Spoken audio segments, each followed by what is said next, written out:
que é o Apache Spark? Então, o Apache Spark é basicamente um framework de computação distribuída.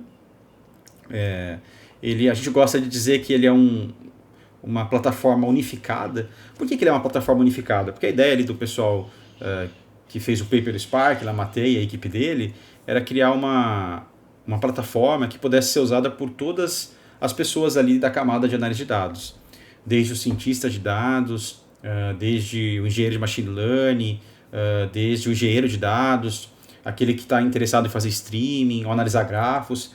Então ele tem uma série de ferramentas, funcionalidades que não precisa fazer com que a pessoa necessariamente use 20 e 30 ferramentas. Então o Spark consegue fazer muita coisa.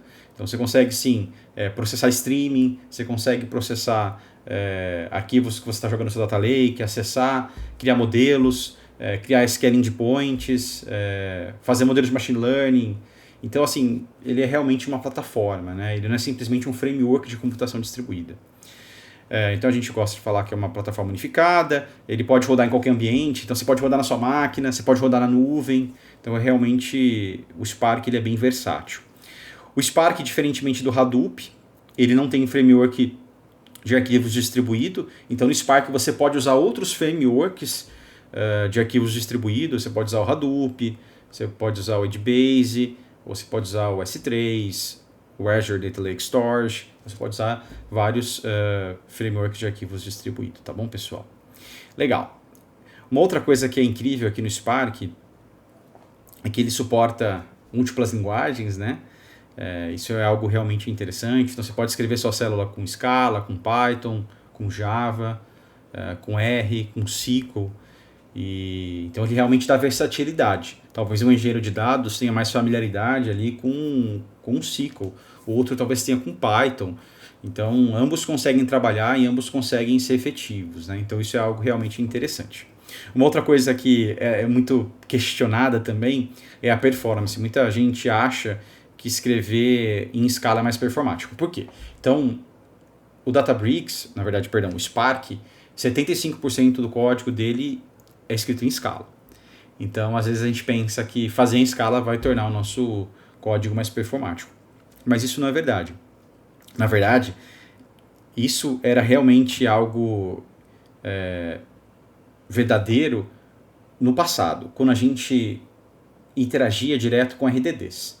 Então, os dados, quando a gente vai falar um pouquinho sobre internals do Spark, os dados são distribuídos como RDDs. Mas a gente não vai falar um pouquinho sobre RDDs aqui hoje, a gente não vai aprofundar tanto aqui no internals, mas pense que no passado a gente interagia com o Spark usando RDDs, a gente não usava nenhuma API como a gente vai usar aqui hoje. Então, basicamente a sintaxe dos comandos eram diferentes, porque você interagia com os RDDs, que eram os dados distribuídos ali no cluster.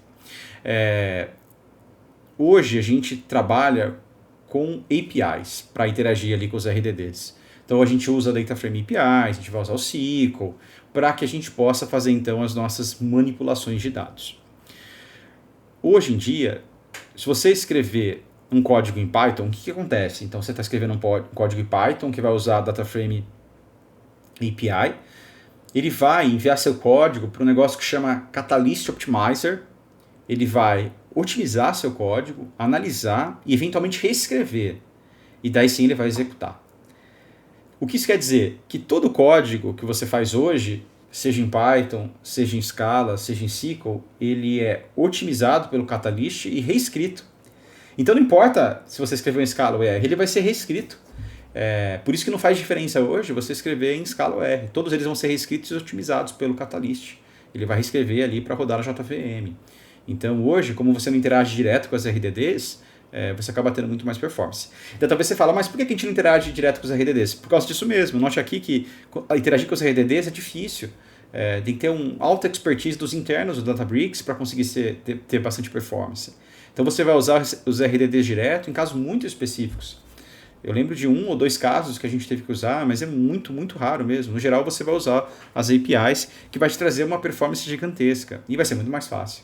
Então, a recomendação é que você use as APIs e só use RDD se você sabe realmente o que você está fazendo. Mas, ao mesmo tempo, isso aqui é uma informação muito legal. Então, não importa a linguagem que você escreve, a performance é a mesma. Com exceção se você estiver fazendo UDFs. Mas daí a gente vai falar um pouquinho mais à frente, tá bom? Legal. A gente falou um pouquinho sobre o Spark ser um framework de computação distribuída. Mas como assim computação distribuída? Eu acho que essa célula aqui mostra isso de uma maneira bem legal. Então, basicamente, quando a gente tem um dataset muito grande, e hoje não é incomum a gente ter datasets grandes, afinal de contas, cada vez mais dados são gerados hoje em dia. Hoje, quando você acessa um site, eles capturam todos os seus movimentos, eles fazem um mapa de calor aonde você coloca o mouse. Então, uma quantidade gigantesca de dados é gerado.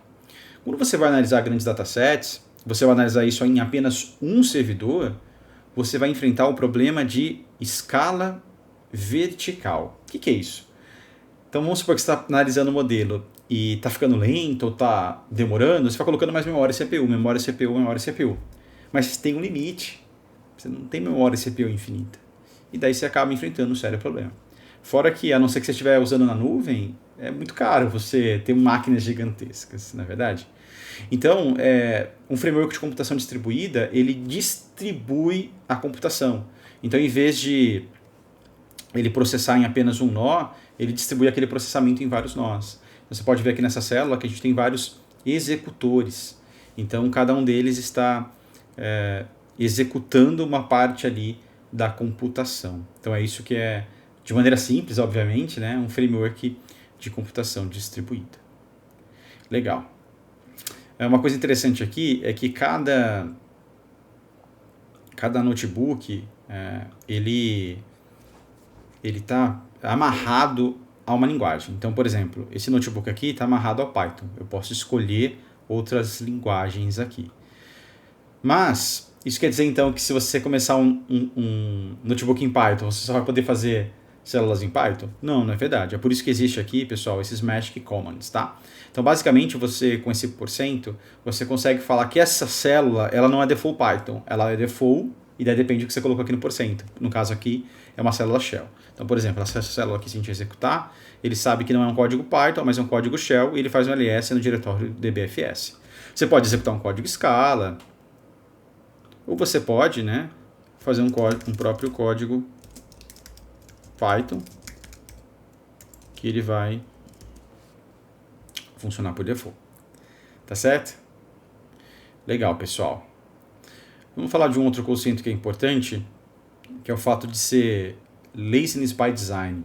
Esse aqui é um conceito bem importante e é legal você saber, embora a gente aqui não está focando no internals, mas umas pinceladinhas são importantes para a gente conseguir fazer um código eficiente, tá?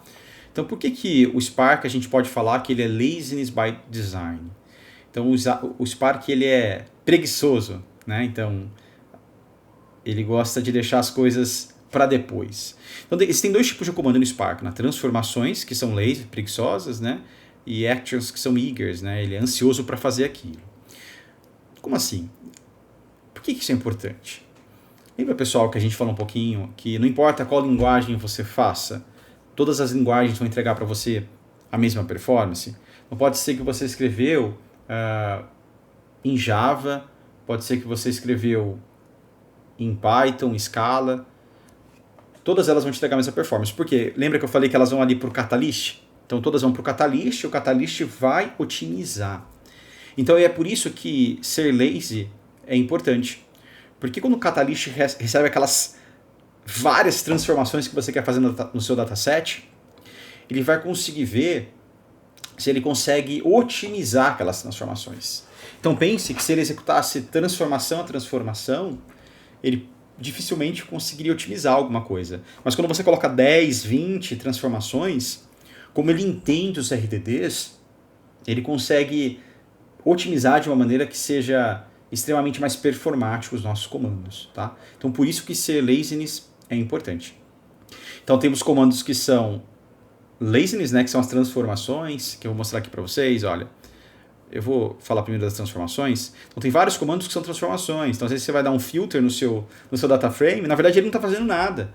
Ele está simplesmente criando a receita. É claro, ele está montando ali em memória o que ele vai fazer, né? Não é que ele não está fazendo nada, mas ele não está executando necessariamente o seu comando lá no nos worker nodes, né? Ele está executando ali no driver, ele está criando ali a sua receita. Então é como se os comandos que fossem transformações, eles criassem uma receita, como uma receita de bolo.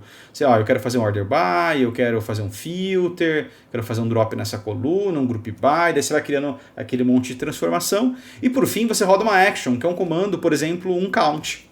E daí se nesse comando ele vai executar todas aquelas suas transformações, ele vai mandar para o Catalyst e ele vai otimizar.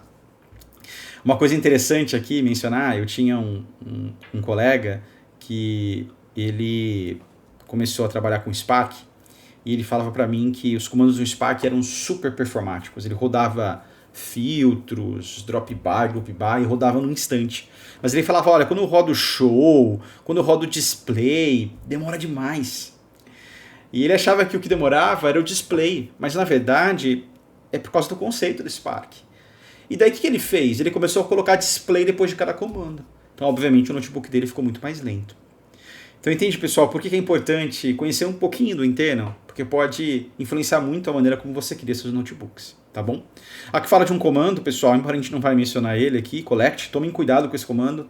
Ele retorna todas as linhas para o driver node. Vocês lembram que a gente mostrou um pouquinho aqui da estrutura do Spark, né?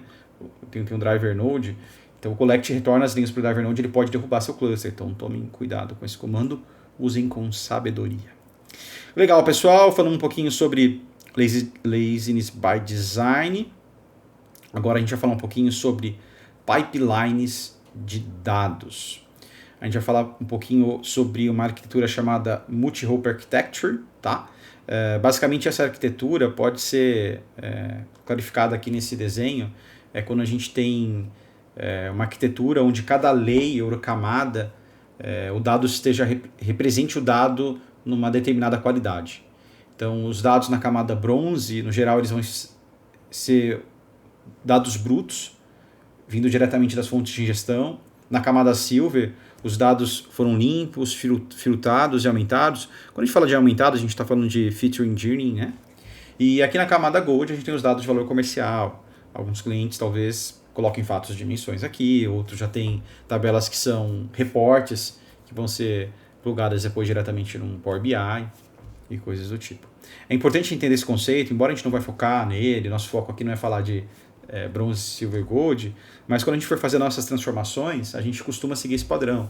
Então a gente pega o dado, a gente coloca na bronze, depois a gente analisa e transforma ali na silver. Então a gente segue esse conceito, porque ele acaba facilitando bastante quando você tem que reprocessar dados, né? Então é um framework realmente interessante, eu recomendo que vocês analisem se dá para implementar no ambiente de vocês.